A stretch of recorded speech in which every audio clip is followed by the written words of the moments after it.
The memories don't fade. They just wait. That's what James told me when we sat down at his kitchen table last month. 53 years after coming home from Vietnam, and he still remembers the smell of the jungle after rain. The way the air felt different there. The faces of friends he lost. I thought what I was feeling was normal, he said, stirring his coffee without looking up. The nightmares, the anger, feeling like nobody could possibly understand. For decades, I told myself everyone must feel this way sometimes.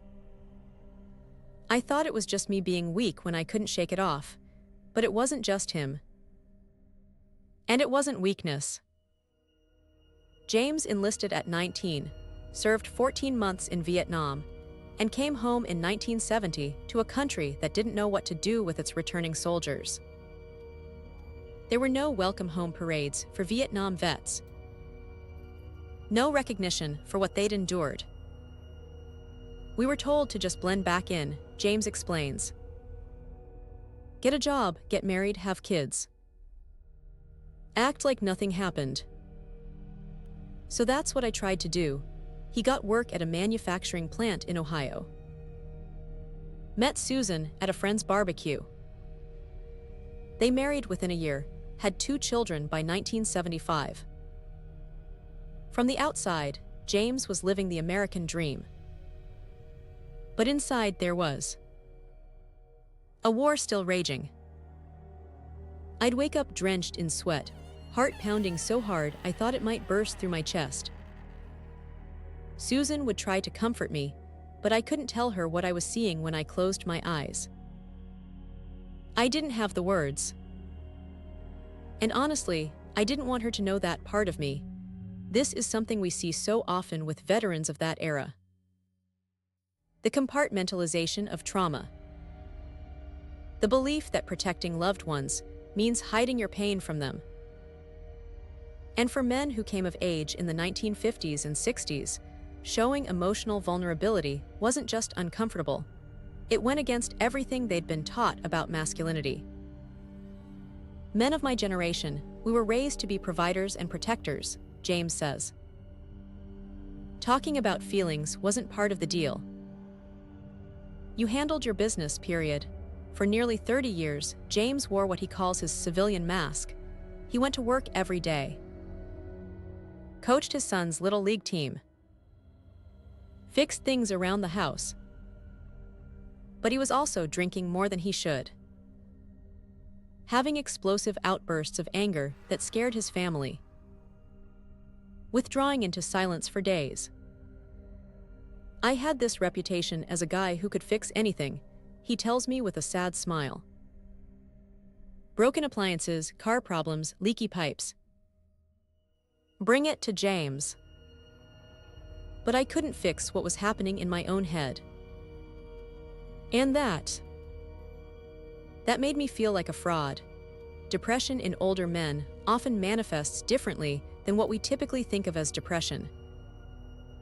Instead of sadness, there's irritability. Instead of crying, there's emotional numbness. Instead of seeking help, there's self-medication with alcohol or overwork. Susan finally gave me an ultimatum in '99, James says. Get help or she was leaving. Our kids were grown by then, and she said she couldn't spend her retirement years walking on eggshells around me. I was furious with her at first. Felt betrayed. But looking back now, she saved my life with that ultimatum. What James was experiencing wasn't just PTSD from combat.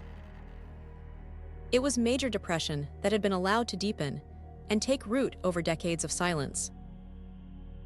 The VA doctor I finally saw told me something I'll never forget.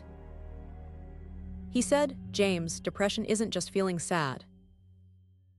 Sometimes it's feeling nothing at all. Sometimes it's rage. Sometimes it's physical pain that has no other explanation. And suddenly, things started making sense. The statistics around late-life depression, particularly among veterans, are sobering. Adults over 65 make up just 12% of the U.S. population, but account for about 18% of suicide deaths. Male veterans are 1.5 times more likely to die by suicide than non-veteran men. And for Vietnam-era veterans specifically, the mental health toll has been devastating. "I lost 2 buddies from my unit to suicide," James says quietly. One in the 80s, one just 10 years ago. Both of them seemed fine on the surface. Both had families, careers. But they were carrying the same invisible weight I was. They just couldn't put it down. For James, the cost of his untreated depression went beyond his mental health. It affected every relationship in his life. My daughter told me recently that as a kid, she never knew which dad she'd get on any given day. The laughing dad who'd take her fishing, or the distant dad who couldn't even make eye contact at dinner. That broke my heart to hear. Depression creates ripples that extend far beyond the individual. Spouses, children, friends, they all feel the impact, often without understanding its source. "Susan and I nearly didn't make it," James admits. 49 years of marriage now, but there were some dark times when it could have gone either way. Depression doesn't just rob you of joy, it steals possibilities. It narrows your future to a pinpoint. James's journey toward healing began reluctantly with that ultimatum from Susan. His first appointment at the VA was just to get her off my back, as he puts it. But it became the first step in a transformation that would gradually reclaim his life. The therapy they recommended, I thought it was a bunch of nonsense at first, he says with a chuckle. Talking about feelings, doing these breathing exercises. I'm a Vietnam vet, not some movie star having a breakdown, you know. But I promised Susan I'd give it 6 sessions. Just 6. Those 6 sessions turned into regular therapy that continues today, 23 years later. What I didn't expect was finding out I wasn't alone. There was a group therapy option for Vietnam vets specifically, and walking into that room the first time, seeing all these men my age, guys who'd been carrying the same burden. I can't describe what that felt like. There's something powerful about shared experience, especially when it comes to mental health struggles. The relief of recognition. The validation that comes from hearing someone else articulate feelings you thought were uniquely yours. One guy in the group, Ray, he described feeling like he was watching his life from behind glass. Like he couldn't really connect with anything happening around him. And I nearly fell out of my chair because that's exactly how I'd felt for decades, but never had the words for it. For many veterans of James's generation, the vocabulary of mental health wasn't part of their upbringing. Depression was feeling blue or being in a funk. PTSD wasn't even a recognized diagnosis when they returned from Vietnam. We didn't have the language for what we were experiencing, James explains. So how do you ask for help when you can't name what's wrong? It's like trying to get directions in a country where you don't speak the language. James remembers the exact moment when his perspective on his depression fundamentally changed. He was 3 months into therapy, still skeptical but showing up because he'd promised Susan. The therapist, Dr. Winters, she asked me this question that stopped me cold. She said, "James, if your buddy from Vietnam called you today and told you he was feeling exactly what you're feeling, what would you tell him?" He pauses, his eyes growing distant. And I realized. I would tell him to get help. I would tell him he deserved better than to suffer alone. I would tell him it wasn't his fault. And that's when it hit me. Why wasn't I giving myself the same compassion I'd give a friend? This cognitive shift, learning to view ourselves with the same kindness we extend to others, is often a crucial turning point in depression treatment. Especially for men of James's generation, who were raised to be self-reliant to a fault. Once I started seeing my depression as an injury rather than a weakness, everything changed. It was like, if I'd been shot in the leg in Vietnam, nobody would expect me to just walk it off. They'd expect me to get medical attention. Mental injuries deserve the same respect. The treatment approach that worked for James combined medication, cognitive behavioral therapy, and group support. But he emphasizes that finding the right help took time. The first medication they put me on made things worse. I felt like a zombie. And the first therapist, nice lady, but she was about 30 years old and I just couldn't relate to her. It took some trial and error to find what worked for me. This is an important point for anyone struggling with depression, but especially for older adults who may get discouraged if their first attempt at treatment doesn't bring relief. Effective depression treatment is rarely one size fits all. As James began to heal, he faced another challenge: repairing the relationships that had been damaged during his decades of untreated depression. The hardest conversation I ever had was with my son, James tells me, his voice growing thick. He was in his 30s by then, with kids of his own. I had to look him in the eye and apologize for all the times I'd been emotionally absent, or worse, present but angry.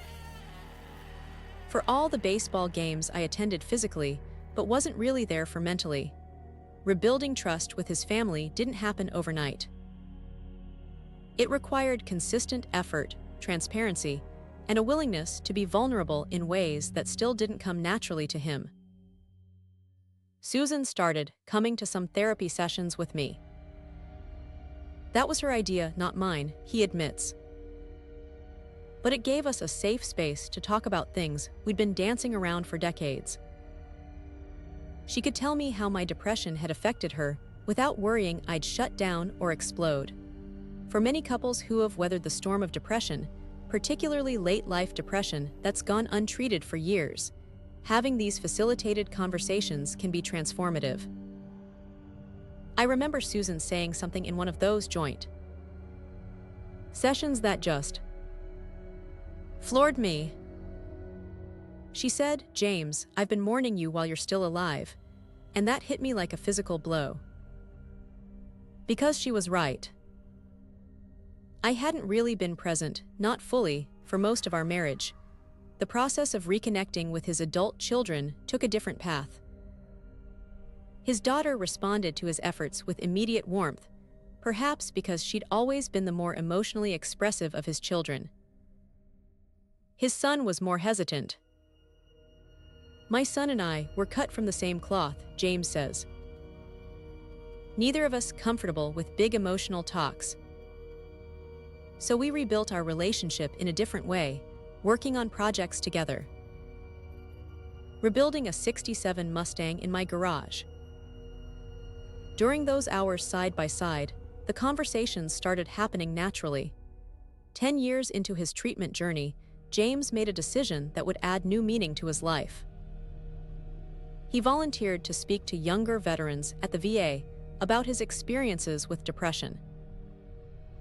The first time I shared my story publicly, my hands were shaking so bad I could barely hold my notes, he recalls. I was sure these Iraq and Afghanistan vets would think I was just a rambling old man. But afterwards, the line of guys waiting to talk to me that told me everything I needed to know. Finding purpose in his pain became a critical part of James's ongoing recovery.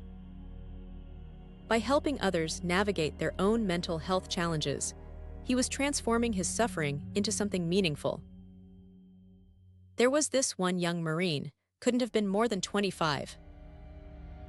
Tough as nails, you could tell. He waited until everyone else had left, then asked me how I'd known it was time to get help. I told him the truth, that I waited too long, and I regretted those lost years. 2 months later, his counselor told me he'd started therapy, and he said it was our conversation that pushed him to make the call. This ripple effect, one person's openness inspiring another's healing journey, is something researchers are now recognizing as incredibly powerful, especially within military communities where stigma around mental health has traditionally been strong. "I'm not a doctor or a therapist," James says. "I'm just a guy who lived with untreated depression for too many years and finally found a better way. If sharing that can help even one person seek help sooner than I did, then maybe all that suffering served a purpose." In 2015, James helped start a peer support program specifically for Vietnam veterans in his community. They meet weekly, sometimes just to share a meal and conversation, other times to explicitly discuss their mental health challenges. "We lost too many of our brothers over there," he says solemnly. "I'm determined not to lose any more to suicide or to the slow death of isolation. Not when I know there's help available." James is quick to clarify that his story isn't about curing depression. At 73, he still has difficult days. He still takes medication and attends therapy sessions. But his relationship with his condition has fundamentally changed. "Depression is something I have, not something I am," he explains. "Some days it's barely noticeable. Other days it's like carrying a heavy pack uphill. But I've learned that even on the hard days, I can keep moving forward." This distinction between being defined by depression and recognizing it as just one aspect of a complex life is crucial for sustainable mental health, especially in late life when other challenges like physical health issues or loss of loved ones can compound emotional struggles. Getting older comes with its own set of problems, James acknowledges. "I've got arthritis now. Lost my brother to cancer last year. Susan had a health scare that reminded us both that our time together isn't infinite. These things could pull me back into that dark place if I didn't have the tools I've developed." Those tools include daily practices that James once would have dismissed as new age nonsense: mindfulness exercises, journaling, deliberate physical activity, and social connection. "Every morning, I write down 3 things I'm grateful for," he tells me, looking slightly embarrassed by this admission. Sounds simple, maybe even silly. But it trains your brain to look for the good stuff, instead of automatically focusing on what's wrong. Old dogs can learn new tricks, turns out. James's experience aligns with what research consistently shows: that depression management in older adults often requires a multifaceted approach that addresses both biological and psychosocial factors. "The medication helps," he says, "but it's not a magic pill. The real work happens in how I think about things, how I structure my days, how I maintain connections with people who matter to me." As our conversation winds down, I ask James what he would say to someone watching this who might be struggling with similar issues, particularly older men who have been battling depression silently for years. He thinks carefully before answering. "I'd say, this isn't the weakness you think it is. Depression is an illness, not a character flaw. And you've probably been stronger than you realize, carrying this burden alone for so long. But you don't have to keep carrying it alone." He leans forward, his voice growing more intense. "I'd also say that it's never too late. I was 50 when I finally got help.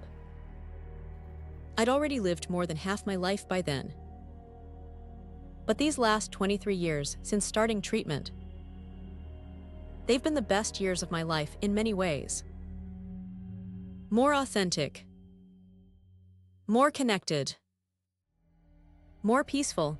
For older adults who may believe they're simply too old to change, or that they should just accept depression as an inevitable part of aging, James's message is particularly poignant. Your age isn't a reason to settle for suffering. If anything, it's the opposite. You've earned the right to experience whatever time you have left with as much joy and connection as possible. He's silent for a moment, then adds, and to the families watching this, if you see signs of depression in someone you love, don't wait for them to ask for help. They might not know how. They might not even recognize what's happening to them. The bridge that connects them to help. It might be the most important thing you ever do for them. When I asked James what he hopes people will take away from his story, his answer was simple but profound. I hope they understand that depression lies to you. It tells you you're alone. It tells you things will never get better. It tells you that this is just who you are, and you should accept it. Every single one of those things is false. James's journey from silent suffering to recovery and purpose isn't unusual just because he's a Vietnam veteran. It's unusual because he found his way to help despite belonging to a generation and gender that was taught to equate mental health struggles with personal failure. If a stubborn old Marine like me can learn to talk about depression, he says with a wry smile, anyone can. The reality is that late-life depression affects nearly 6 million Americans aged 65 and older, but only a fraction receive treatment. The consequences of this treatment gap are devastating: diminished quality of life, worsened health outcomes, and in too many cases, suicide. But stories like James's remind us that it doesn't have to be this way. That even after decades of suffering, healing is possible. That connection can replace isolation. That purpose can emerge from pain. If you're struggling with depression, whether you're 25 or 85, please know that help is available. Talk to your doctor. Reach out to a mental health professional. Call the National Suicide Prevention Lifeline at 988 if you're in crisis. And if you're a veteran, the Veterans Crisis Line is available 24/7 at 1-800-273-80-255 and press 1. You served your country. Now let others serve you. As James told me when we finished our conversation, the bravest thing I ever did wasn't in Vietnam. It was walking into that first therapy appointment and admitting I needed help. Sometimes the most courageous battles are the ones we fight within ourselves. Thank you for listening to James's story. If it resonated with you, please share it with someone who might need to hear it. Because someone you know is thinking, right now, I thought it was just me, and they need to know they're not alone.